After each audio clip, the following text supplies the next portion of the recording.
শত সমালোচনার জবাব মাত্র 6 মিনিটেই বুঝিয়ে দিয়েছেন ক্রিস্টিয়ানো রোনালদো। গত ম্যাচে ওর ব্যর্থ পারফরম্যান্স যতটা নামের পাশে সমালোচনার ট্যাগ বসিয়ে দিয়েছে ভক্ত সমর্থকরা, নিজেদের দ্বিতীয় ম্যাচে তার সবটুকুই পর্তুগিজ এই তারকা যেন বুঝিয়েছেন একেবারেই স্পষ্ট আকারে। কে বলবে এই রোনালদো ফুরিয়ে গেছেন?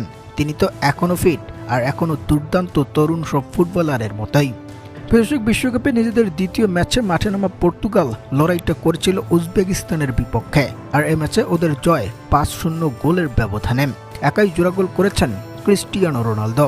তবে নেনো মেন্ডেসকে গোলের সুযোগটা করে না দিলে হ্যাটট্রিকটা করতেই পারতেন পর্তুগিজ এই তারকা। যেখানে ম্যাচের 6 এবং 39তম মিনিটে গোল করেছেন রোনালদো। পরিসংখ্যান বলছে উজবেকিস্তানের গোলবারে মোট 16 শট নিয়েছিল রোনালদোর পর্তুগাল, আর সেখান থেকে 9টি শট ছিল একেবারে লক্ষ্য বরাবর, যার 5টাই ছিল গোল। বিপরীতে ওদের শটের সংখ্যা ছিল মোট 60টি এবং বল দখলে পর্তুগালের 66% বিপরীতে ওদের বলটা দখলে ছিল মাত্র 34%।